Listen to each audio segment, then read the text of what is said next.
ಒಳಗೆ ಮತಕ್ಷೇತ್ರ ವ್ಯಾಪ್ತಿ ಒಳಗೆ ಮಹಾನಗರ ಪಾಲಿಕೆ ಖಾಲಿ ಜಾಗಗಳು ಬೇಕಾದಷ್ಟು ಅದಾವೆ. ಅವ್ನು ಬೇರೆಯವರ ಕಬ್ಜಾ ಮಾಡ್ಕೊರತ್ತಾರ. ಅದ್ರ ಬಗ್ಗೆ ಮಹಾನಗರ ಪಾಲಿಕೆ ಆಯ್ತು ತಾವಾತು ಯಾರೂ ಗಮನ ಹರಿಸ್ತಾ ಇಲ್ಲ. ನೀವು ಕಬ್ಜಾಗಳು ಮಾಡ್ಕೊಂಡು ಕೂತ್ರ ನಾಳೆ ಹೆಂಗೆ ಬಿಡಿಸ್ತೀರಿ? ಮತಕ್ಷೇತ್ರ ಒಳಗೆ ನನ್ನ ಗಮನಕ್ಕೆ ಬಂದಂತಹ ಎಲ್ಲ ಓಪನ್ ಸ್ಪೇಸ್ಗಳು ಸುಮಾರು 2-3 ವರ್ಷ ಒಳಗೆ, ಹಿಂದಿನ 2 ವರ್ಷ ಈಗಿನ 1 ವರ್ಷ ಒಳಗೆ 3 ವರ್ಷ ಒಳಗೆ ಸುಮಾರು 62 ಪಾರ್ಕ್ಗಳನ್ನು ನಿರ್ಮಾಣ ಮಾಡಿದ್ವಿ. ಅಲ್ಲ ಪಾರ್ಕ್ಗಳು ಆಯ್ತು ಸರ್. ಈಗ ಮಹಾನಗರ ಪಾಲಿಕೆ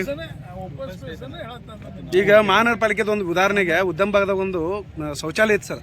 ಆ ಶೌಚಾಲಯ ಸಂಪೂರ್ಣ ಮಣ್ಣು ಹಾಕಿ ಮುಚ್ಚಾಕತ್ತಾರ, ಬೇರೆಯವ್ರು ಕಬ್ಜಾ ಮಾಡ್ಕೊಡ್ತಾರೆ. ಅದು ಮಹಾನಗರ ಪಾಲಿಕೆ ಅವರು ಕಟ್ಟಿದ್ದು. ಇವತ್ತು ನಾವು ಗಮನಕ್ಕೆ ತೊಗೊಂಬಂದ್ರೆ ಹಿಂದೆ ಕಮಿಷನರ್ ಸಾಹೇಬ್ರ ನನ್ನ ಗಮನಕ್ಕೆ ಬಂದಿಲ್ಲ. ನೀವು ಗಮನಕ್ಕೆ ತಂದ್ರೆ ಇವತ್ತು ಹೇಳ್ತೀವಿ ಇಮಿಡಿಯೇಟ್ 1 ಎಕರೆ ಜಾಗ ಐತೆ ಸರ್. ಅದು ಮಧ್ಯಾಹ್ನ ಹೋಗಿ ಯಾವ ಇವತ್ತು ಅಂದ್ಬಿಡೋದಿಲ್ಲ. ಮತ್ತು ಇನ್ನು ಕೆಲವೇ ದಿನ ಒಳಗೆ ದಕ್ಷಿಣ ಆಗಲಿ ಉತ್ತರ ಆಗಲಿ ಮಹಾನಗರ ಪಾಲಿಕೆ ಆಸ್ತಿಗಳು ಎಲ್ಲೆಲ್ಲಿ ಅದಾವ ಓಪನ್ ಸ್ಪೇಸ್ಗಳು ಅಲ್ಲಿ ಫೆನ್ಸಿಂಗ್ ಹಾಕಿ ಬೋರ್ಡ್ ಹಾಕುವಂಥ ವ್ಯವಸ್ಥೆಯನ್ನು ಬರುವಂಥ ದಿವಸ ಮಾಡ್ತದೆ.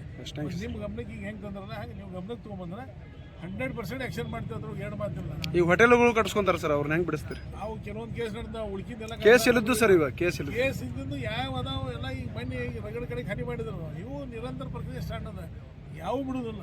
Okay, thank you sir. Thank you.